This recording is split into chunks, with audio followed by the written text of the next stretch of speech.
ညာနေမှာနံပါတ်1အချက်အနေနဲ့ကတော့ဘာကိုအားပေးခြင်းလဲဆိုရင်ဖခင်တွေရဲ့တာဝန်ကိုပေါ့နော်ကျွန်မပြောချင်တာဖြစ်တယ်ဖခင်တွေရဲ့တာဝန်ကိုပြန်လည်ပြီးတော့မှနှုတ်ကပတ်တော်နဲ့ဆင်ခြင်ဖို့ရန်အတွက်ဖြစ်တယ်ဒီမှာ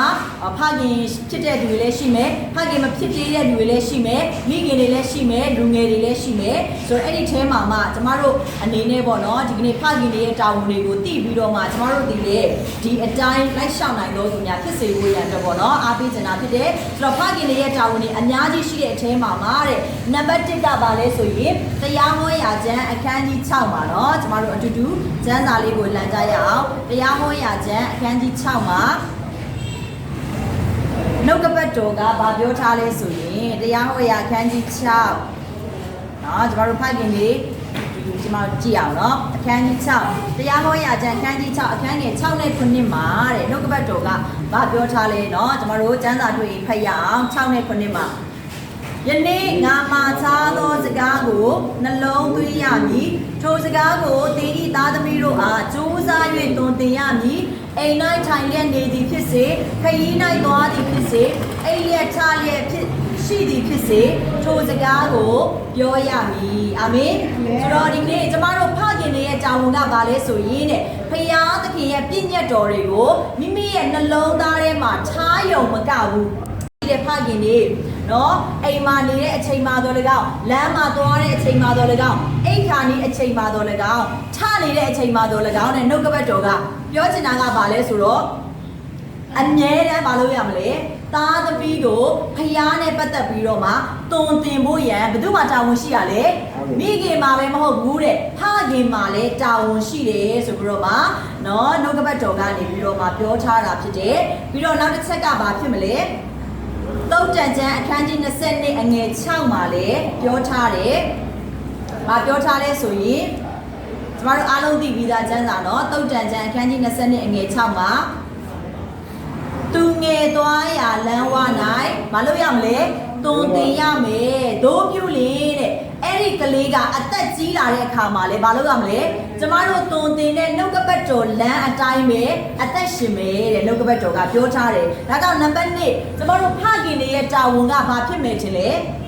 အမြဲတမ်းကိုယ့်ရဲ့မိသားစုကိုဝိညာဉ်ရေးရမှာလမ်းပြပေးဖို့တာဝန်ရှိတယ်အာမင်သားသမီးတွေကိုအကောင်းဆုံးလမ်းပြပေးရမယ်ဇနီးတဲ့ကိုယ့်ရဲ့အိမ်မှာရှိနေတဲ့မိသားစုတွေကိုနော်ဝိညာဉ်ရေးရဖခင်သခင်နဲ့ပတ်သက်ပြီးတော့မှလမ်းပြပေးဖို့ရန်အတွက်ကျမတို့ဖခင်တွေမှာတာဝန်ရှိတယ်ဆိုတာကိုနှုတ်ကပတ်တော်ကပြောထားတာဖြစ်တယ်ပြီးတော့နောက်တာဝန်တစ်ခုရှိသေးတယ်နောက်တစ်ချက်ကပါလေအေဖက်အခန်းကြီး6အခန်းငယ်4ဓမ္မသစ်ကျမ်းထဲမှာရှိတဲ့အေဖက်အခန်းကြီး6အခန်းငယ်4အဲ့ဒီကျမ်းစာလေးတော့ဖတ်ရအောင်နော်အေဖက်အခန်းကြီး6အခန်းငယ်4မှာတဲ့မတော်ဓမ္မသစ်မှာရှိတဲ့ဂလာတိနော်အေဖက်အခန်းကြီး6အားလုံးသိပြီးသားကျမ်းစာလေးဖြစ်တယ်တဲ့အခန်းငယ်4မှာတဲ့ဖခင်တွေကတဲ့ဘလို့တာဝန်ရှိလဲဆိုရင်တဲ့ကျွန်တော်တို့ကျမ်းစာပိုင်းဖတ်ရအောင်ဒီနေ့တော့အဘတို့ကိုသားသမီးကိုစိတ်ဆိုးစေခြင်းကမပြုကြနဲ့သခင်ဖရာ၏အလိုတော်နှင့်ညီသောဆုံးမသွန်သင်ခြင်းကိုပြုလျက်ကြွေးမွေးကြလောတဲ့အာမင်ဆိုတော့အေဖက်အခန်းကြီး6အခန်းငယ်4မှာဖခင်တွေမှာဘာတာဝန်ရှိတယ်လဲဆိုရင်တဲ့သားသမီးတွေကိုအမြဲတမ်းမလုပ်ရမလဲဒေါသထွက်ပြီးတော့မှသားသမီးတွေကိုစိတ်ဆိုးဖို့เนาะလှုပ်ဆောင်ခြင်းမဟုတ်ပဲတဲ့မြစ်တာတွေဂယုဏတွေเนาะပြီးတော့ဗာလဲเนาะကောင်းစွာကျွေးမွေးတုတ်တင်ပြီးတော့မှဘုရားသခင်လိုတော်နဲ့ညီတဲ့ဆုံးမတုံတင်ခြင်းကိုမလုပ်ရမလဲပြုရမယ်အဲ့ဒါတွေအားလုံးကဖခင်တွေရဲ့တုံတင်ဒါဘောနော်ဖခင်တွေရဲ့တာဝန်တွေဖြစ်တယ်ဒါကြောင့်မို့ဒီကနေ့ကျမတို့ဘောနော်ဖခင်တွေအနေနဲ့တမန်ကျမ်းစာနဲ့ပတ်သက်ပြီးတော့မှတုံတင်ဖို့ရန်အတွက်ကအမျိုးသမီးတွေရဲ့တာဝန်မိခင်တွေရဲ့တာဝန်လို့ထင်ခဲ့မိမယ်ဆိုရင်နှုတ်ကပတ်တော်ကနေကျမတို့ကိုလမ်းညွှန်ထားတယ်ဗာလမ်းညွှန်ထားလဲနော်အကောင်းဆုံးเนาะဖခင်တွေဒီလေမိသားစုကိုเนาะနှုတ်ကပတ်တော်နဲ့တုံတင်ရမယ်မိသားစုကိုဒါလည်းဝိညာဉ်ရေးရနဲ့တုံတင်ရမယ်ပြီးတော့မှသားသမီးတွေကိုမလုပ်ရမလဲကောင်းမွန်စွာကျွေးမွေးစောင့်ရှောက်ပြီးတော့မှเนาะဘယ်လိုကောမလဲသားသမီးတွေကိုစိတ်ဆိုးစေခြင်းကတခါလေကြာရင်ကျွန်တော်တို့မိဘတွေကကိုကပဲအမှန်ဆုံးလို့ထင်တာဒီမှာတော့ဗာပြောထားလေကိုသားသမီးကိုစိတ်ဆိုးစေဖို့စိတ်နာစေဖို့မလုပ်ဘဲနဲ့ဖရာသခင်ရဲ့အလိုတော်နဲ့အညီမလုပ်ရမလဲ ကျမတို့ကတွင်တင်ဖို့ရန်တာဝန်ရှိတယ်ဆိုတာကိုနံပါတ်1အချက်အနေနဲ့နှုတ်ကပတ်တော်ကနေပြီးတော့မှပေါ်ပြထားတာဖြစ်ပါတယ်ဆိုပြီးတော့เนาะနံပါတ်1ချက်အနေနဲ့အားပေးခြင်းနဲ့ပြီးတော့နံပါတ်2တစ်ချက်ကပါလေနော်ကျမတို့စမ်းစာထဲမှာကျမတို့အတူယူစရာကောင်းတဲ့ဖခင်တွေအများကြီးရှိတယ်အဲ့ဒီထဲမှာမှနော်ကျမဒီကနေ့ဒီဟောနော်ဖခင်၃ဦးအကြောင်းကိုပြန်လည်ပြီးတော့မှအတူတကွခွန်အားယူနိုင်ဖို့ရန်အတွက်အားပေးကြတာဖြစ်တယ်ဆိုတော့တဲ့ဒီစမ်းစာထဲမှာဘုရားသခင်ရဲ့အသုံးပြုခြင်းခံရတယ်ဘုရားသခင်ရွေးကောက်ထားတဲ့ဒီစံပြဖခင်တွေကိုအခြေပြုပြီးတော့ကျမတို့ဘာလုပ်ရမလဲအသက်တာမှာသင်ခန်းစာယူပြီးတော့အသက်ရှင်ဖို့ရန်နှုတ်ကပတ်တော်ကပြောထားတာဖြစ်တယ်ဒါကြောင့်နံပါတ်1အချက်အနေနဲ့ကျမတို့ဘသူကိုဘောနော်ဒီခွန်အားယူနိုင်တယ်လဲဆိုရင်ယောရှုဆိုတဲ့နော်ယောရှုကိုနော်ဒီဖခင်ကြီးကိုကျမတို့ဘာလုပ်ရမလဲခွန်အားယူဖို့ရန်အတွက်ဖြစ်ပါတယ်ဆိုတော့ဒီကနေ့ယောရှုရဲ့အသက်တာကိုဘာဖြစ်လို့အခြေခံပြီးတော့မှခွန်အားပေးခြင်းလဲဆိုရင်ယောရှုကတဲ့ယောရှုအလုပ်ကဘာလုပ်တာလဲယောရှုကဘာလုပ်တာလဲသူကစစ်သူကြီးတစ်ယောက်ဖြစ်တယ်နော်စစ်သူကြီးတစ်ယောက်ဖြစ်တယ်ဆိုတော့ဒါပေါ့နော်ကျမတို့ဒီအခေတ်ပြောမယ်ဆိုရင်သူကနော်ဒီစစ်တပ်မှာတာဝန်ထမ်းဆောင်တဲ့စစ်ဗိုလ်ချုပ်တစ်ယောက်ဖြစ်တယ်သို့တော်လည်းအဲ့ဒီစစ်ဗိုလ်ချုပ်တစ်ယောက်ဖြစ်ပေမဲ့သူကသူ့အားကိုသူမကိုးစားဘူးသူ့အားမကိုးပဲနဲ့အမြဲတမ်းဖျားသခင်ကိုအားကိုးတဲ့သားတစ်ယောက်ဖြစ်တယ်ဖခင်တစ်ယောက်ဖြစ်တယ်အာမင်ပြီးတော့မှဖျားသခင်ပေါ်မှာသစ္စာရှိတယ်ပြီးတော့မှမိသားစုကိုလည်းအကောင်းဆုံးဦးဆောင်ခဲ့တဲ့စံပြအိမ်တော်ဦးစီးတစ်ယောက်ဖြစ်တယ်ဆိုတာကိုတမန်ကျမ်းစာထဲမှာဖော်ပြထားတာဖြစ်တယ်ဒါကြောင့်မလို့ဒီကနေ့နံပါတ်1ကျမတို့အသက်တာမှာခွန်အားယူနိုင်တဲ့ဖခင်ကယောရှုဖြစ်တယ်ယောရှုရဲ့အသက်တာကိုကြည့်မယ်ဆိုရင်တဲ့ယောရှုမတ်စာခန်းကြီးတဲ့အငယ်9မှာနှုတ်ကပတ်တော်ကဘာပြောထားလဲဆိုရင်ကျွန်တော်တို့ကြည့်အောင်နော်ယောရှုမတ်စာအခန်းကြီး1အခန်းငယ်9မှာတဲ့နှုတ်ကပတ်တော်ကဘာပြောထားလဲယောရှုကဘလို့အသက်ရှင်လဲဆိုတာကိုနော်ကျမ်းစာထဲမှာပြောပြထားတယ်ယောရှုမတ်စာအခန်းကြီး1အခန်းငယ်9သင်ကိုငါမှာထားသည်မဟုတ်လောအာယူ၍ရဲရင်ချင်းရှိလောမကြောက်နေစိတ်မပြတ်နေသွားလေရရ၌သင်ဖျားသခင်သာရဖျားရှိသည်ဟုမိန့်တော်မူ၏အာမင်ဆိုတော့ယောရှုကတဲ့ယောရှုဆိုတဲ့ဖခင်ရဲ့အသက်တာကိုကြည့်ရင်သူကဘယ်လိုအသက်ရှင်လဲဆိုရင်တဲ့ဖျားသခင်ရှိမှအာယူပြီးတော့မှရဲရင်တဲ့ဖခင်တစ်ယောက်ဖြစ်တယ်အာမင်ဘာဖြစ်လို့လဲဆိုတော့ဘာဖြစ်လို့ဖျားသခင်ရှိမှသူကအာယူပြီးရဲရင်တယ်လဲဆိုရင်ကျွန်မပြောပြမယ်ဖခင်တယောက်ရဲ့အသက်တာကိုကြည့်လိုက်ဖခင်မှာဒီဖခင်တယောက်ကအိမ်တော်မှာနော်ဘယ်လိုခေါ်မလဲမိသားစုရဲ့ဝန်တော့မိုးတွေကိုမထမ်းရဘူးလားပတ်စံရှာတယ်ဆိုတာဖခင်ရဲ့တာဝန်ပဲနော်ကြမ်းတဲ့အရာလုပ်တယ်ဆိုတာဖခင်ရဲ့တာဝန်ပဲပြီးတော့မိသားစုတွေနော်ဇနီးတဲ့သားသမီးတွေရဲ့အနာဂတ်တွေနော်အိမ်မှာဆံမရှိဘူးဆိုရင်လေမိမပူရတာဟုတ်ပေမဲ့အဓိကဘယ်သူပူရတာလဲအိမ်တော်ဦးစီးဖခင်ကပူရတာဖြစ်တယ်အဲ့လိုစိုးရင်ပူပန်မှုတွေရှိတာကိုဖယားသခင်ကသိတဲ့အတွက်ကြောင့်မို့လို့ယောရှုကိုဗာပြောတာလေအာယူရဲရဲရင်ပါတဲ့အာမင်ဖယားသခင်ရှိမှနော်ပြီးတော့မှယောရှုကဘလောက်ထိဒုက္ခဝန်တုပ်တွေခံစားရလဲဆိုတော့သူကစစ်တပ်ကိုဥဆောင်တဲ့အခါမှာအရင်တော့ကတော့မောရှေကမလုပ်လဲဥဆောင်တယ်အခုမောရှေမရှိတော့တဲ့အခါမှာဒီဘောနော်ဝန်တုပ်တွေအားလုံးကဘသူရှိရောက်လာတယ်သူ့ရှိကိုရောက်လာတဲ့အခါမှာသူတခါတရံစိတ်ပြက်ကောင်းစိတ်ပြက်မယ်အားငယ်ကောင်းအားငယ်မယ်အဲ့ဒီအချိန်မှာဘုရားသခင်ကသူ့ကိုဘာပြောလဲဆိုရင်ဒီလောကကြီးမှာအသက်ရှင်တဲ့အခါမှာတဲ့ဘုရားသခင်ကမင်းနဲ့အတူငါရှိတယ်အာမင်မောရှေနဲ့အတူရှိသလိုယောရှုမင်းနဲ့အတူငါရှိတယ်ဒါကြောင့်အမြဲတမ်းအားယူပြီးတော့မှရဲရင်တဲ့သူတယောက်ဖြစ်ပါဆိုပြီးတော့မှဘုရားသခင်ပြောတဲ့အတိုင်းယောရှုကဘာလုပ်လဲအမြဲတမ်းအားယူပြီးတော့မှရဲရင်တဲ့ဖခင်တယောက်ဖြစ်တယ်ဆိုတာကိုတွေ့ရတဲ့အတွက်ကြောင့်ဒီမှာရှိတဲ့ဖခင်တွေလည်းကျွန်မအားပေးချင်တာကဘာလုပ်ရမလဲဖခင်၌အမြဲတမ်းအားယူပြီးတော့မှရဲရင်တဲ့ဖခင်တွေဖြစ်ဖို့ရန်အတွက်ယောရှုတတ်တာကနေခွန်အားယူနိုင်တာဖြစ်ပါတယ်ပြီးတော့နောက်တစ်ချက်ကယောရှုကတဲ့ယောရှုမတ်စာအခန်းကြီး24အငယ်15မှာနှုတ်ကပတ်တော်ကဗာပြောထားတယ်နော်ကျွန်မကျမ်းစာလေးကြည့်ပေးမယ်ယောရှုအခန်းကြီး1အခန်းငယ်ခုနတော့ကြတော့9နော်အခုကကြတော့ယောရှု24 15မှာနှုတ်ကပတ်တော်ကဗာပြောထားလေ24နော်ယောရှုကျမ်းမတ်စာအခန်းကြီး24အငယ်15မှာနော်ဗာပြောထားလေ သို့မဟုတ်ခြာရဖျားအားဝိမပြုကားဟုသင်တို့ထင်လင်မြစ်ကြီးတစ်ဖက်၌ဘိုးဘေးတို့ဝိပြုသောဖျားသင်တို့နေရာအာမောရိပြည်သားတို့ဖျားများတွင်အဘယ်မည်သောဖျားတို့အားဝိပြုမည်အရာကိုယနေ့ရွေးကြလော့ငါနိငါအိမ်သားဖြစ်လေဘသူကိုပဲဝိပြုမလဲခြာရဖျားကိုသာဝိပြုမယ်လို့ပြောတယ်ဖခင်တရားဖြစ်တယ်ဆိုတော့ဒီကနေ့ယောရှုရဲ့အသက်တာကိုကြည့်တဲ့အခါမှာယောရှုကနော်ဖျားသခင်နဲ့ပတ်သက်ပြီးတော့မှခိုင်မာတဲ့ယက်တည်ချက်ရှိတယ်အာမင်ခိုင်မာတဲ့ယက်တည်ချက်ရှိတယ်ဘာကြောင့်လဲဆိုတော့ငါနဲ့ငါမိသားစုဖြစ်ရင်တဲ့ခြာရဖျားကိုပဲဝတ်ပြုမယ်ဆိုပြီးတော့မှပြောတဲ့ဖခင်တရားဖြစ်တယ်ဒါကြောင့်မလို့ဒီလိုမျိုးပြောတဲ့အတွက်ကြောင့်သူ့ကိုဖျားသခင်ကဘာလုပ်တာလဲတကယ်ကိုသဘောကျတယ်ဆိုတာကိုစံစာထဲမှာတွေ့ရတာဖြစ်တယ်နော်ဒါကြောင့်ဒီနေ့ကျမတို့ဘောနော်ဖခင်တွေကိုလည်းကျွန်မအားပေးချင်တာကပတ်ဝန်းကျင်မှာဘလို့ပဲပြောင်းလဲပါစေเนาะကျမတို့ပတ်ဝန်းကျင်မှာဘလို့ပဲဘောနော်ခက်ခဲမှုတွေကြုံတွေ့ရပါစေကျမတို့ဒီဗာလဲဖယားသခင်နောက်လိုက်လျှောက်ဖို့ရန်အတွက်ခိုင်ခိုင်မာမာဆုံးဖြတ်တတ်တဲ့ဖခင်တွေဖြစ်ဖို့ရန်အားပေးချင်ပါတယ်အာမင်ဖယားသခင်နောက်ကိုသစ္စာရှိရှိခိုင်ခိုင်မာမာလိုက်မယ်ဆိုလို့ရှိရင်ကျမတို့အနာဂတ်ကိုပူစရာမလိုဘူးเนาะဖယားသခင်ကကျမတို့အနာဂတ်ကိုအကောင်းဆုံးတာဝန်ယူပြီးတော့မှကျမတို့ဘက်ကနေပြီးတော့ယက်တည်သွားမှာဖြစ်တယ်ဆိုတာကိုယောရှုအသက်တာကနေပြီးတော့မှခွန်အားယူနိုင်တာဖြစ်ပါတယ်ပြီးတော့မှယောရှုအသက်တာမှာတစ်ချက်ပြန်ကြည့်မယ်ယောရှုမတ်စာအခန်းကြီး1အခန်းငယ်8နော်အဲ့ဒါကျမတို့ဖတ်ရအောင်ယောရှုမတ်စာအခန်းကြီး1အငယ်8လေးမှာခုန9ရဲ့အပေါ်လေးမှာယောရှုကဘလို့အသက်ရှင်လဲတို့ပညတိကျမ်းစာ၌ရေးထားသမျှအတိုင်းကြည်မြင်မှုစောင့်ရှောက်ခြင်းအလိုငါကျမ်းစာကိုမဖတ်မရုပ်ပဲမနေနေညမပြတ်ကြည့်ရှုဖတ်ရရမည်တို့ပြုလေတင်းသည်အကြံချမြောက်၍အောင်မြင်လိမ့်မည်အာမင်ဆိုတော့ယောရှုကတဲ့ဘာဖြစ်လို့ကျမတို့စံပြအတူယူရမလဲဆိုရင်ယောရှုဆိုတဲ့ဖခင်ကနှုတ်ကပတ်တော်ကိုအမြဲတမ်းအခြေခံပြီးအသက်ရှင်တယ်အာမင်နှုတ်ကပတ်တော်ကိုအခြေခံတယ်ဆိုတော့ဒီနေ့ကျမတို့ဖခင်နေလဲเนาะမိသားစုအိမ်ထောင်ကိုဦးဆောင်တဲ့အခါမှာကိုယ့်ရဲ့ဉာဏ်စွမ်းတွေเนาะလောကအမြင်တွေ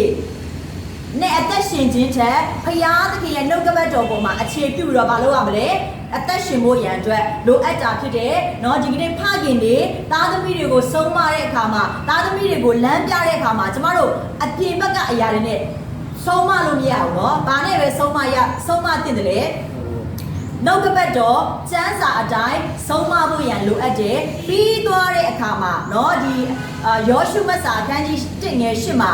နှုတ်ကပတ်တော်ကိုတဲ့ယောရှုကဘာလုပ်တာလဲနှုတ်ကပတ်တော်ကိုကြားပဲကြားတာမဟုတ်ဘူးနှုတ်ကပတ်တော်ကိုဘာလုပ်တာလဲလက်တွေကျင့်ဆောင်တာလိုက်နာတာเนาะဆိုတော့လက်တွေလှုပ်ဆောင်တာဒီကနေ့ကျမတို့ကကျမ်းစာမဖတ်ဘဲနဲ့သားသမီးတွေကိုကျမ်းစာဖတ်ပါလို့ပြောလို့မရဘူးဟုတ်တယ်နော်ကိုကိုယ်တိုင်ကျမ်းစာဖတ်မှသူတို့ဖတ်မယ်ကိုကိုယ်တိုင်ကပါလေစွတ်တောင်းမှသူတို့ကစွတ်တောင်းမှဒါကြောင့်မလို့နော်နှုတ်ကပတ်တော်အတိုင်းလမ်းပြပေးတဲ့ဖခင်တယောက်ကအမြဲတမ်းမလုပ်ရမလဲဆိုရင်နှုတ်ကပတ်တော်ကိုလိုက်လျှောက်ပြီးတော့မှအသက်ရှင်မယ်ဆိုလို့ရှိရင်နော်ဘုရားသခင်ရဲ့ကောင်းကြီးမင်္ဂလာတွေဒီမှာအကြံထမြောက်ပြီးတော့မှအောင်မြင်တဲ့မိသားစုတွေဖြစ်နိုင်တယ်ဆိုတာကိုတွေ့ရတဲ့အတွက်ယောရှုဆိုတဲ့လူကဖခင်ကြီးကနှုတ်ကပတ်တော်အတိုင်းလိုက်လျှောက်တယ်ဆိုတာကိုအတူယူနိုင်တာဖြစ်တယ်ပြီးတော့မှနောက်တစ်ချက်ကပါလဲဆိုရင်ယောရှုကနော်ဘလို့ဖခင်လဲဆိုရင်သစ္စာရှိစွာနဲ့ပုံသက်တွေကောင်းပြခဲ့တဲ့ဖခင်တရားဖြစ်တယ်အာမင်ဖခင်တွေကပုံသက်တွေကောင်းပြဖို့လိုအပ်တယ်เนาะကျမတို့ဒီဖခင်ကိုကြည့်ပြီးတော့မှဥပမာဆိုရင်เนาะကျမတို့အသင်းတော်မှာဆိုရင်ဒီနေ့เนาะတတိယရယ်ဆိုเนาะကျမတို့ဘိုးကြီးပကန်းဆိုတဲ့တတိယရယ်เนาะသူ့ကိုကြည့်အမြဲတမ်းဒီဖျားเจ้าမှာဘိုးကြီးပကန်းနဲ့ပတ်သက်ပြီးတော့မှဟိုတော်ရုံနဲ့အနောက်လက္ခဏာပြောတဲ့သူမရှိဘူးအမြဲတမ်းချီးကျူးတယ်အဲ့ဒါပါလဲဆိုတော့ပုံသက်တွေကောင်းပြတာเนาะဒီနေ့ကျမတို့ဖခင်တွေပုံသက်တွေကောင်းနဲ့အသက်ရှင်မယ်เนาะကျမတို့ရဲ့အပြောအဆိုတွေကျမတို့ရဲ့အပြုအမူတွေကျမတို့ရဲ့ယုံကြည်ခြင်းတွေကသားသမီးတွေအတွက်အကောင်းဆုံးသင်ခန်းစာဖြစ်ဖို့ရန်လိုအပ်တယ်ဒါကြောင့်ဒီကနေ့ယောရှုဆိုတဲ့ဖခင်ကြီးကသစ္စာရှိစွာဘုရားနောက်ကိုလိုက်ပြီးတော့မှပုံသက်တွေကောင်းကိုပြနိုင်ခဲ့တယ်လို့ဒီမှာရှိတဲ့ဖခင်တွေလည်းပုံသက်တွေကောင်းပြပြီးတော့မှဝိညာဉ်အမွေကိုပေါ့နော်သားသမီးတွေရှိမှခြံထားခဲ့နိုင်တဲ့ဖခင်တွေဖြစ်ဖို့ရန်လိုအပ်တယ်ဆိုတာကိုဒီကနေ့ယောရှုရဲ့အသက်တာအဖြစ်ကျမတို့ခွန်အားယူနိုင်တာဖြစ်ပါတယ်ဒါကြောင့်မလို့ဒီကနေ့ကျမတို့ယောရှုကိုကြည့်မယ်ဆိုရင်ယောရှုဆိုတဲ့ပုဂ္ဂိုလ်ကြီးကနော် ဘာလဲဖျားသခင်ရွေးကောင်းခန့်ထားတဲ့အိမ်နာဦးစီးခေါင်းဆောင်ကြီးတယောက်ဖြစ်တယ်လို့ဒီမှာရှိတဲ့ဖခင်တွေကိုလည်းဖျားသခင်ကရွေးကောက်ပြီးတော့မှတကယ်ကိုပေါ့နော်အိမ်ထောင်မှာတော့လည်းကောင်းအသေးတော်မှာတော့လည်းကောင်းဖျားသခင်အသုံးပြုခြင်းနဲ့ဖခင်တွေဖြစ်ဖို့ရန်အတွက်နော်ဒီယောရှုရဲ့တက်တာဖြစ်ကျမတို့ခွန်အားယူဖို့ရန်အတွက်ဖြစ်တယ်ပြီးတော့နောက်တစ်ယောက်ကဘာလို့လဲဆိုရင်တဲ့နောက်တစ်ယောက်ကဘာလို့လဲယောဘဆိုတဲ့เนาะဖခင်တယောက်ကိုကျမတို့အတူတူခွန်အားယူဖို့ရန်အတွက်ဖြစ်တယ်เนาะဒီဖခင်တွေကိုကျမတို့သိပြီးသားပဲဒါပေမဲ့သူတို့ရဲ့အသက်တာကိုတကယ်ပဲပြန်ကြည့်တဲ့အခါမှာအယမ်းကိုပေါ့เนาะကျမတို့တိဆောက်စရာဖြစ်တယ်ဆိုတာကိုခံယူတာဖြစ်တယ်ဆိုတော့ဒီကနေ့ယောဘရဲ့အသက်တာကိုကျမတို့ပြန်ပြီးတော့ကြည့်မယ်ဆိုရင်ယောဘကဘလို့လူစားလဲဘလို့လူလဲချမ်းသာကြွယ်ဝတဲ့သူတရားဖြစ်တယ်ဟုတ်တယ်နော်စီးစိမ်ဥစ္စာတွေချမ်းသာကြွယ်ဝတဲ့သူဖြစ်တယ်သားသမီးတွေကောင်းခြင်းမင်္ဂလာခံစားရတဲ့သူဖြစ်တယ်နာမည်ကျော်ကြားတဲ့ပုဂ္ဂိုလ်တရားဖြစ်တယ်ဆိုတော့အဲ့ဒါတစ်ပိုင်းဆိုတော့နောက်တစ်ပိုင်းကိုကြည့်လိုက်နောက်တစ်ပိုင်းဆိုရင်ဘယ်လိုလဲယောဘကဘယ်လိုဖြစ်သွားပြီလဲစီးစိမ်ဥစ္စာတွေဆုံးရှုံးပျက်စီးခြင်းကိုခံရတယ်ပြီးတော့နောက်တစ်ချက်ကရောသားသမီးတွေဆုံးရှုံးတာခံရတယ်ပြီးတော့နောက်တစ်ချက်ကရောယောဂဝိဒနာတွေပြင်းထန်စွာခံစားရတဲ့ပုံကိုယ်တယောက်ဖြစ်တယ်။ဆိုတော့ယောဘရဲ့အသက်တာကိုကြည့်မယ်ဆိုရင်ကျမတို့ဘဝရဲ့အလဲ့အပြောင်းတွေမတွေ့ရဘူးလား။ချမ်းသာတာလည်းသူကြုံရတယ်ဒုက္ခမျိုးစုံရောက်တာလည်းသူကြုံတွေ့ရတယ်ဆိုတော့အသက်တာကိုယောဘရှိမှကျမတို့တွေ့ရတာဖြစ်တယ်။ဒါကြောင့်မို့ဒီကနေ့ဒီမှာပေါ့နော်ရှိတဲ့ဖခင်တွေထဲမှာလည်းယောဘကဲ့သို့ဖခင်တွေရှိမယ်ဆိုလို့ရှိရင်နော်တခါတည်းကြာရင်ကျမတို့ကပေါ့နော်အရင်တော့ကအဆင်ပြေတယ်အခုကခက်ခဲလာတဲ့เนาะအဆင်မပြေတာတွေများလာတဲ့အခါမှာပင်ပန်းလွမ်းနေပြီးတော့မှเนาะစိတ်တက်ကြနေတဲ့ဖခင်တွေရှိမယ်ဆိုရင်ယောဘအသက်တာကိုစင်ကျင်ပြီးတော့ကျမတို့မလုပ်ရမလဲခွန်အားယူဖို့ရန်အတွက်ဖြစ်တယ်ဆိုတော့ယောဘဝိတ္ထုကိုကျမတို့ကြည့်ရအောင်เนาะယောဘဝိတ္ထုကိုလန်ထားရအောင်ဆိုတော့ယောဘကတဲ့ယောဘခန်းကြီး1ကနေစမယ်ယောဘခန်းကြီး1နော်ယောဘကခန်းကြီးဒီအခန်းငယ်ဘယ်လောက်မှလဲဆိုရင်9လေးမှာယောဘကဘယ်လိုဖခင်လဲဆိုရင်တဲ့ကျွန်တော်တို့ကြည့်ရအောင်နော်ယောဘကအခန်းကြီး1အငယ်9မှာယောဘကဘယ်လိုဖခင်လဲဒီဖခင်တွေကိုကျွန်တော်တို့နော်အချက်လေးတွေကိုမှတ်ပြီးတော့မှအိမ်မှာကျွန်တော်တို့ခွန်အားယူလို့ရတယ်နော်ငါ့ကိုဖတ်ရအောင်ကွဲခံဒီရလွန်သောအခါယောဘသည်သူတို့ကိုခေါ်၍တန်ရှင်းစေပြီးလျှ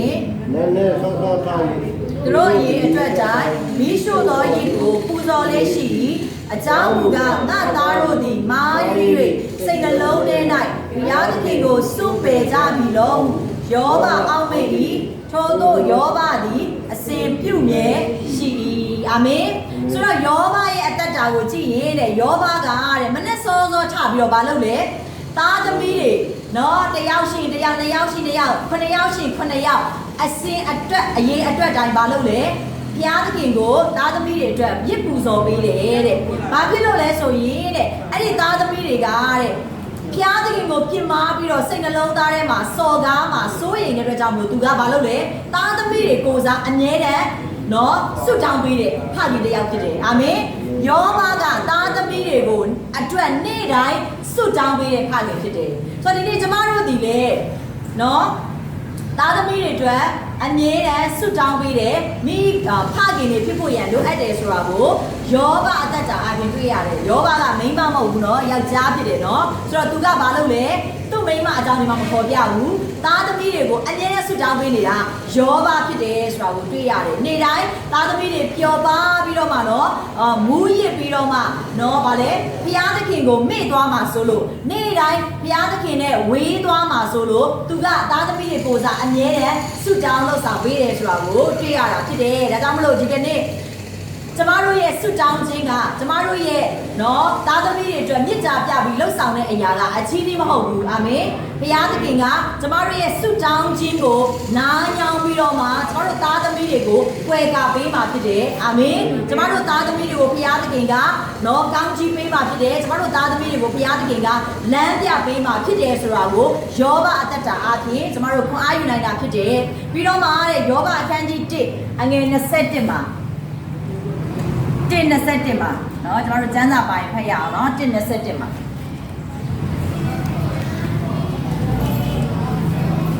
1:21မှာ ဝိမကာပဲမိဝါရဲလို့သံဃာတော်သာဝရဘုရားပြေတော်မူ၏သာဝရဘုရားလည်းယုတ်သိတော်မူ၏သာဝရဘုရား၏နာမတော်သည် မင်္ဂလာရှိပါစေတည်းဟုဆိုလေ၏အာမင်အဲ့ဒီမှာတဲ့ဘာဖြစ်လဲဆိုတော့ဒီကျမ်းပိုက်ကိုဖတ်လိုက်တဲ့အခါမှာယောဘကဘာဖြစ်နေပြီလဲဒုက္ခရောက်နေပြီနော်ဒုက္ခရောက်နေပြီယောဘဒုက္ခရောက်တယ်နော်ဆုံးရှုံးမှုတွေကိုကြုံတွေ့ရတယ်ဒါပေမဲ့ယောဘကဘာဖြစ်လဲ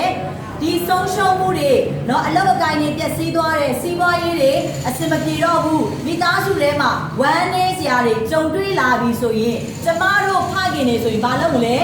ဖခင်သခင်ကိုပထမဆုံးစွန့်ပြစ်မှာဟုတ်တယ်နော်ဖခင်ကြောင့်သွားမှာမဟုတ်ဘူးကျမတို့ဖခင်နဲ့ဝေးကွာဆိုတာအသက်ရှင်မှာဖခင်ကိုအပြစ်တင်ပြီးတော့ကျမတို့အသက်ရှင်မှာဒါပေမဲ့ယောဘကတော့အားလုံးဆုံးရှုံးသွားပြီမဲ့သူဘာလုပ်လဲဖခင်သခင်ရဲ့အလိုတော်ကိုဝန်ခံခဲ့တယ်အာမင်ဒီကျမ်းစာထဲမှာသူဖခင်သခင်အလိုတော်ကိုခံတယ်ဖခင်ဘဝမှာဘလောက်ပဲစိုးရွားတဲ့အရာတွေကြုံပါစေတဲ့သူကဘာပြောထားလဲအားလုံးကဖခင်သခင်ပေးတာပဲတဲ့အခုဖခင်ရုပ်သိမ်းတာပဲတဲ့ဆိုတော့ဒီယောဘရဲ့အသက်တာကိုကြည့်တဲ့အခါမှာသူ့ရဲ့ဖခင်သခင်ပေါ်မှာထားတဲ့ယုံကြည်ခြင်းကိုတွေ့ရတယ်အာမင်ဒီလိုဖခင်တွေဖြစ်ဖို့ကျမတို့ကိုဖခင်သခင်ကအလိုတော်ရှိရနော်ကျမတို့ကိုဒီပေါ့နော်ကျမ်းစာတွေကစံပြဖခင်တွေရဲ့အသက်တာကိုကြည့်တဲ့အခါမှာကျမတို့လည်းသူတို့လိုမျိုးပဲဘာလို့ဖို့လို့လဲဘာလို့နိုင်လဲတော့လိုက်ရှောက်နိုင်လေဆိုတော့ယောဘကကြည်စမ်းတကယ်အံ့ဩစရာကောင်းတယ်ဘုရားသခင်ပေးတယ်ဘုရားသခင်ရုပ်သိမ်းတယ်ဒီလောက်တထေးကြီးနော်နာမည်ကျော်ပြီးတော့မှဒါပေါ့နော်ဒီလောက်ထိတောင်မှဘုရားသခင်ကောင်းချီးမင်္ဂလာခံစားရတဲ့ဖခင်ကြီးက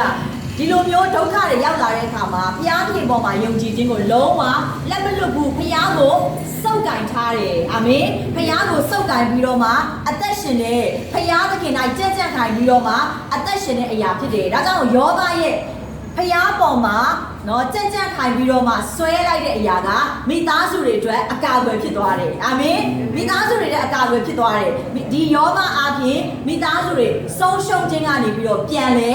အောင်မြင်ခြင်းကောင်းချီးမင်္ဂလာကိုခံစားရတယ်ဆိုတာကိုတွေ့ရတယ်ဒါကြောင့်မလို့ဒီကနေ့ဒီမှာရှိတဲ့ဖခင်တွေကျမတို့လောကရဲ့အနှိမ့်အမြင့်တွေကြုံတွေ့ကောင်းကြုံတွေ့ရမယ်အဲ့ဒီအချိန်မှာလေဒီဒုက္ခတွေထဲကနေပြီးတော့မှဒီနာကျင်မှုတွေထဲကနေဖယားကိုမစွန့်နဲ့ဖခင်တွေဖြစ်ဖို့ရန်ယောဘအသက်တာကနေကျမတို့ခွန်အားယူနိုင်တာဖြစ်ပါတယ်အာမင်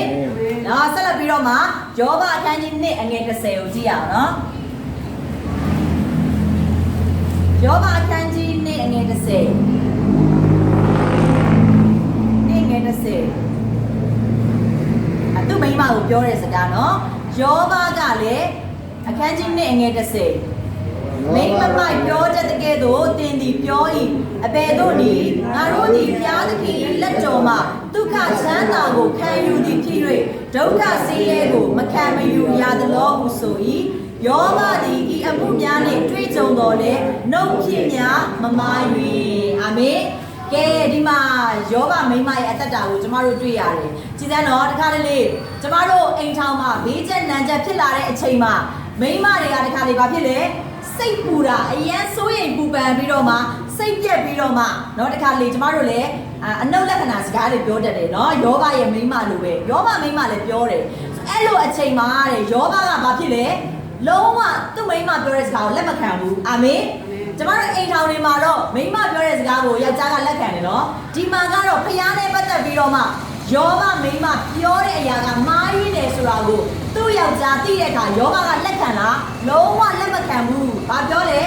မိန်းမမိုက်ပြောသလိုမပြောနဲ့တဲ့သူ့မိန်းမကိုဆုံးမတယ်နော်ဒီလိုဖခင်တွေဖြစ်ဖို့ရန်အတွက်လေအားပေးခြင်းနဲ့နော်ယောဘကသူ့မိန်းမဘလောက်ပဲနော် negative ဆန်တဲ့စကားတွေပြောပါစေယောဘကစကားတခွန်းနဲ့တောင်မှဖခင်သခင်ကိုမပြစ်မှာဘူးအာမင်လုံးဝမပြစ်မှာဘူးယောဘအသက်တာကိုကြည့်တဲ့အခါနော်ဒီမှာစံစာပြောတယ်လေဒီဒုက္ခတွေနဲ့တွေ့ကြုံပေမဲ့တဲ့ဖခင်ကိုနှုတ်လေးနဲ့တောင်မမားယွင်းဘူးတဲ့ကျမတို့ကနှုတ်နဲ့လည်းမားယွင်းတယ်အပြုတ်မှုနဲ့လည်းမားယွင်းတယ်အကုန်မားယွင်းတယ်ဒီမှာယောဘကတော့လုံးဝမမားယွင်းဘူးဆိုတော့ဒီရဲ့တည်ကြည်ခြင်းကိုကျမတို့ဖခင်တွေလည်းဘာလို့ဖို့လိုအပ်လဲ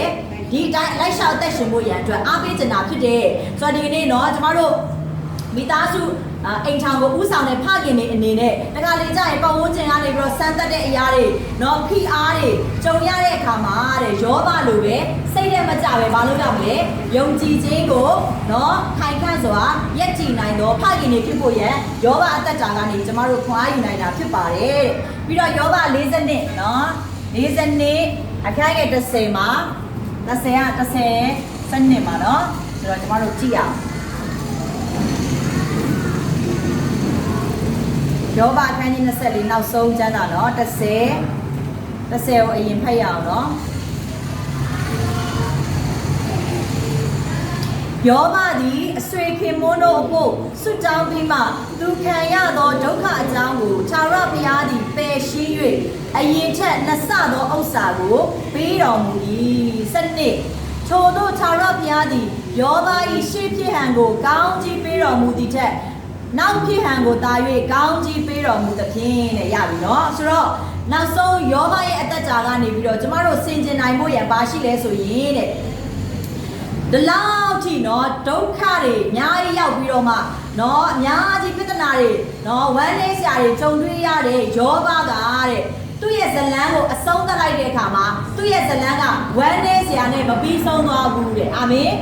အာမင်ဒီမှာရှိတဲ့ဖခင်တွေလည်းကျွန်မအားပေးခြင်းနဲ့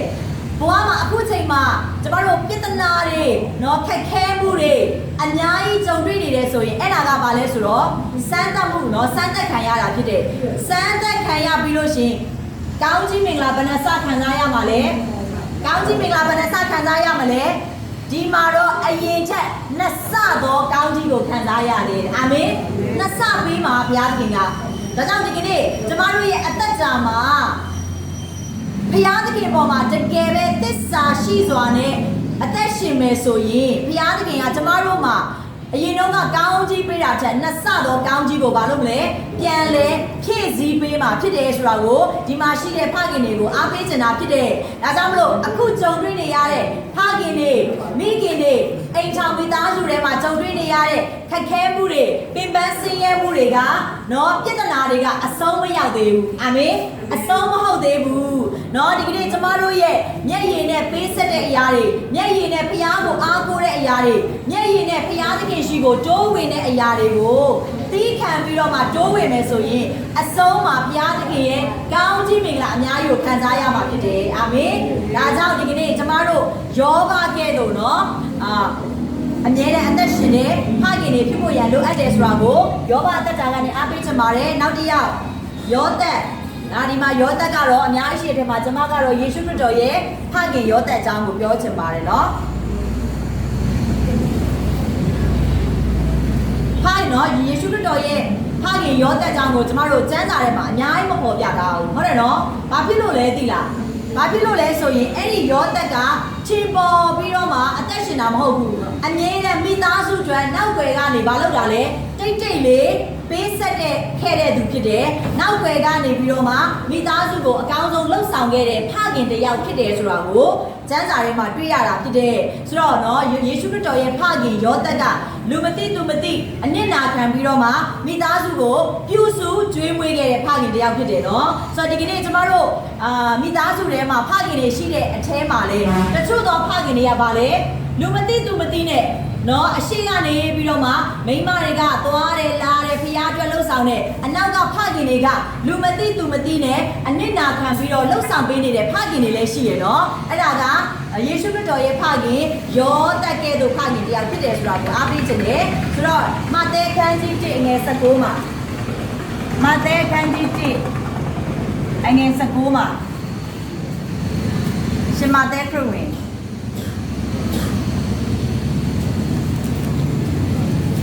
ရှင်မဿဲခရစ်ဝင်ခန်းကြီး1ငယ်19မှာနှုတ်ကပတ်တော်ကပြောထားလေ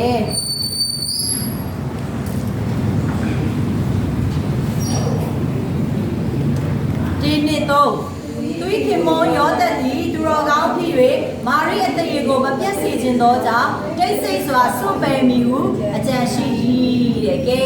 ယောသက်ယေရှုခရစ်တော်ရဲ့ဖခင်ယောသက်ရဲ့အသက်တာကိုကြည့်မယ်ဆိုရင်ယောသက်ကလေလူငယ်လေးတယောက်ဖြစ်ပေမဲ့သူကတာဝန်ယူစိတ်ရှိတယ်အာမင်အာမင်တာဝန်ယူစိတ်ရှိတယ်ပြီးတော့မှသူ့ရဲ့ဘယ်လိုကောင်းမလဲ ဇနီးလောက်ဖြစ်တဲ့မာရိအပေါ်မှာသူကမေတ္တာတရားကြီးမားတယ်ဖခင်တရားဖြစ်တယ်ဆိုတာကိုတွေ့ရတယ်เนาะဒီနေ့ကျမတို့အိမ်ထောင်တွေမှာဖခင်တရားဖြစ်ပြီဆိုရင်တာဝန်ယူစိတ်ရှိတဲ့ဖခင်တွေဖြစ်ဖို့ရန်လိုအပ်တယ်အာမင်မေတ္တာတရားကြီးတဲ့ကိုယ့်ရဲ့ဇနီးတဲ့သားသမီးတွေကိုမေတ္တာချစ်တတ်တဲ့စိတ်နှလုံးသားရှိတဲ့ဖခင်တွေဖြစ်ဖို့ရန်လိုအပ်တယ်ဆိုတာကိုเนาะဒီနေ့ယောသရဲ့အသက်တာဖြင့်ကျမတို့ခွန်အားယူနိုင်တာဖြစ်တယ်။နော်ကျမ်းစာထဲမှာမာရိကတဲ့တန်ရှင်းသောဝိညာဉ်တော်အပြင်ပရိသတ်တွေယူနေတဲ့ဆွဲနေတဲ့အချိန်မှာအစတော့ယောသကမသိဘူးဒီမိန်းမကနော်ဗာလဲကိုဝင်ရှိရဲဆိုတာမသိတဲ့အခါ तू ကယူဖို့စီစဉ်တာဒါပေမဲ့ကိုဝင်ရှိရဲလို့ပြောဖြစ်လိုက်တဲ့အခါမှာသူ့အနေနဲ့ဗာဖြစ်လဲ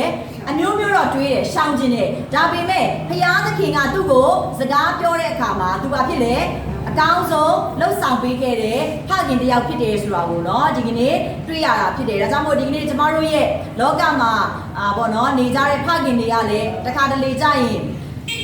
ဒေါသထွက်စရာတွေကြုံမဲ့စိတ်ပြက်စရာအနေထားတွေကြုံတဲ့အခါမှာတချို့ဖခင်တွေကလည်းဟာငါဒီဒုက္ခတွေကိုမခံနိုင်တော့ဘူးဒီပြဿနာတွေကိုရင်မဆိုင်နိုင်တော့ဘူးဆိုပြီးတော့မှဘယ်လိုကောမလဲရောတက်လိုမျိုးတိတ်တဆိတ်အဲ့ဒါနော်တိတ်တဆိတ်ဘာဖြစ်လဲကျမတို့လောက်စွန့်ပယ်ခြင်းတဲ့အချိန်တွေရှိမယ်ဆိုလို့ရှိရင်ရောတက်ကိုအတူယူပြီးတော့မှဘာဖြစ်လဲမိသားစုပေါ်မှာအကာအကွယ်ပေးတဲ့ဖခင်တွေမိသားစုကိုအမြဲတမ်းနှွေးထွေးစေတဲ့ဖခင်တွေဖြစ်ဖို့ရလိုအပ်တယ်ဆိုတာကိုရောတက်တက်တာပြင်ကျမတို့ခွင့်ယူနိုင်တာဖြစ်တယ်ပြီးတော့မှမဿဲ1:24မှာမဿဲခန်းကြီး1ငယ်24မှာ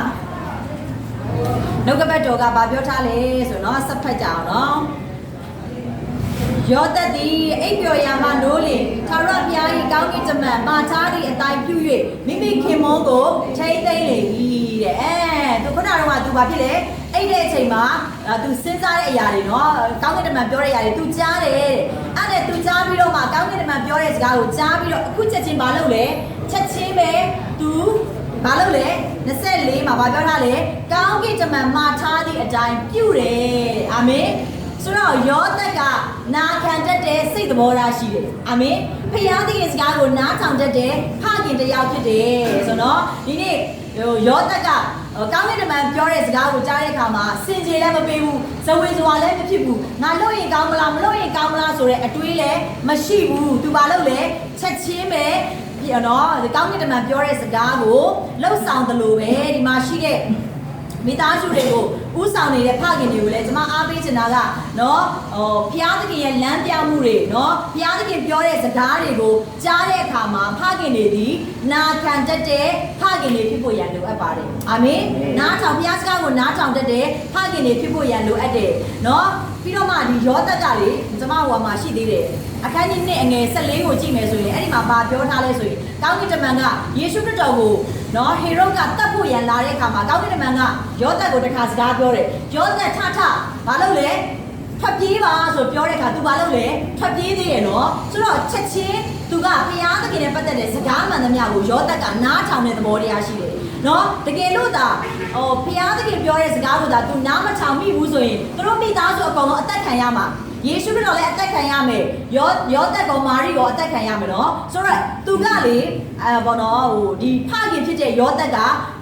ဖျားသခင်ပြောတဲ့စကားကိုချက်ချင်းနာခံတဲ့အခါမှာမိသားစုစုလုံးကဘာဖြစ်လဲဘေးဒုက္ခကနေပြီးတော့မှလွတ်မြောက်သွားတယ်ဆိုတာကိုတွေ့ရတယ်နော်ဒါကြောင့်လို့ဒီကနေ့ကျမတို့ဖခင်တွေကအမြဲတမ်းအရေးကြီးတယ်ဒီကျမ်းစာကိုကြည့်တဲ့အခါမှာလေဖျားသခင်ကမာရိကိုမပြောဘူးဘသူကိုပြောတယ်ယောသက်ကိုပဲပြောတာအိမ်မက်လည်းယောသက်ကိုပဲပြောတာဆိုတော့အိမ်တော်ဦးစီးကအရန်ပဲ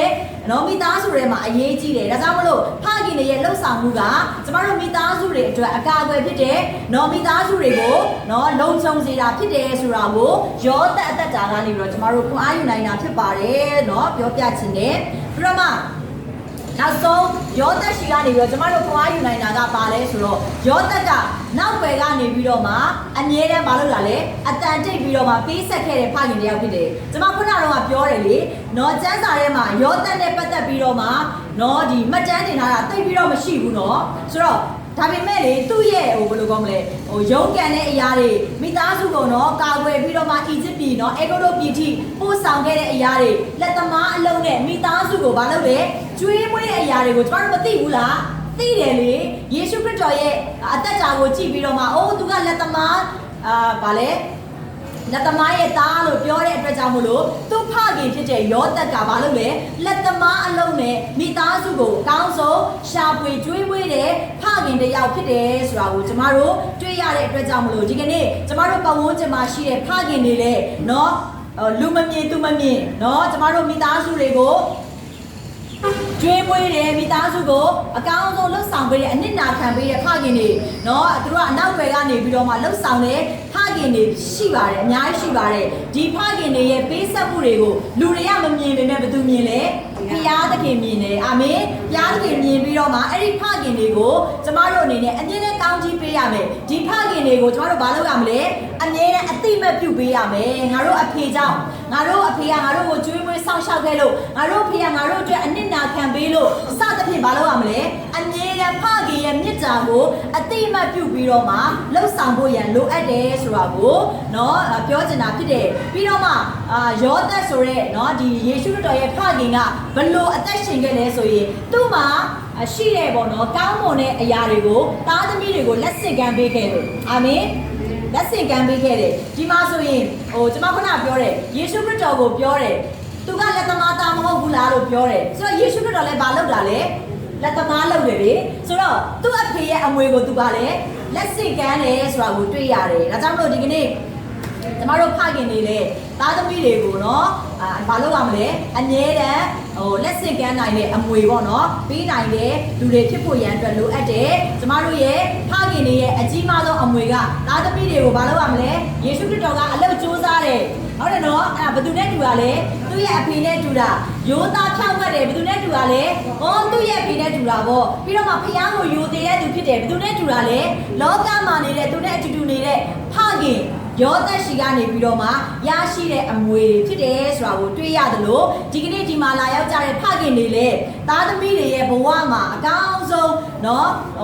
အသက်ရှင်နိုင်ဖို့ရန်အတွက်ကျမတို့ဖခင်တွေကဘာလုပ်ဖို့လိုအပ်လဲသားသမီးတွေကိုအကောင်းဆုံးလက်ဆင့်ကမ်းဖို့လိုအပ်တယ်လို့သားသမီးတွေကလည်းဖခင်တွေရဲ့လက်ဆင့်ကမ်းမှုကိုခံစားမယ်ဆိုရင်အမြဲတမ်းကိုယ့်ရဲ့ဖခင်တွေကိုချီးကျူးရမယ်ဂုဏ်ပြုဖို့ရန်လိုအပ်တယ်ဆိုတာကိုကျမတို့လည်းအားပေးချင်တာဖြစ်တယ်ဒါကြောင့်မို့ဒီကနေ့ကျမတို့အတူယူစရာကောင်းတဲ့ဖခင်တွေနော်ယောသက်ရဲ့အသက်တာလည်းခွန်အားယူကြအများကြီးရှိတယ်ယောဘလည်းမရှိဘူးလားအယံကိုရှိတယ်ပြီးတော့မှယောရှုလည်းမရှိဘူးလားအယံကိုရှိတယ်ဒီဖခင်တွေရဲ့အသက်တာကိုကြည့်ပြီးတော့ကျမတို့ဒီလေနော်ကျမတို့ဒီမှာရှိတဲ့ဖခင်တွေတော်လည်းကောင်းမိခင်တွေတော်လည်းကောင်းကောင်းဆုံးအသက်ရှင်နိုင်ဖို့ရန်လိုအပ်တယ်ဆိုတာကိုနော်ကျမအားပေးချင်တာဖြစ်တယ်နောက်ဆုံးနော်နောက်ဆုံးကတဲ့ဖခင်တွေအကုန်လုံးပြီးသွားပြီဖခင်တွေကကျမတို့အတွက်အကောင်းဆုံးလှုပ်ဆောင်ပေးသွားပြီเนาะဆိုတော့ကျမတို့သားသမီးတွေမှာလည်းတာဝန်မရှိဘူးလားတာဝန်မရှိဘူးလားသားသမီးလည်းတာဝန်ရှိတယ်ထွတ်မြောက်ရာကျမ်းအခန်းကြီးထွတ်မြောက်ရာအခန်းကြီးဒါအနည်းငယ်လေးเนาะကျွန်မနည်းနည်းလေးเนาะတစ်ခါလေးကြာရင်ကျမတို့ကဖခင်တွေရဲ့အားနည်းချက်တွေဖခင်တွေရဲ့အဖြစ်တွေပဲမြင်တတ်ပြီးတော့မှအသက်ရှင်တတ်တယ်အဲ့ဒီမှာနှုတ်ကပတ်တော်ကပြောထားတယ်သားသမီးလည်းတာဝန်ရှိတယ်ဖခင်များနေပါနော်သားသမီးလည်းတာဝန်ရှိတယ်တဲ့အဲ့ဒါကဘာလဲခမရအခန်းကြီး20ငယ်17မှာတဲ့နှုတ်ကပတ်တော်ကပြောထားတယ်သားသမီးတွေကမိဘတွေကိုဘယ်လိုယိုသေးရမလဲတဲ့နော်ဆိုတော့တင်းမိဘကိုယိုသေးစာပြုလို့တဲ့ပြီးလို့ရှိရင်အိဖက်အခန်းကြီး6ငယ်1-3မှာပြောထားလဲလမ်းစာလည်းမသိဘူးဟဲ့ဟုတ်လားတန်မလားတော့ကဲအိဖက်အခန်းကြီး6မှာပြောထားလဲဘာပြောထားလဲသားသမီးတို့ဘာလုပ်ရမလဲတခင်ဖျားရဲ့လူတော်နဲ့ညီမိဘစကားကိုနားထောင်ကြလို့မိဘစကားကိုနားထောင်ခြင်းအမှုသည်တရားတော်အမှုဖြစ်၏မိဘကိုယိုသေးစွာပြုပါဤပညတ်တော်ကတင်းဒီပြည်တော်၌ကောင်းစား၍အသက်တာရှိသည့်အကြောင်း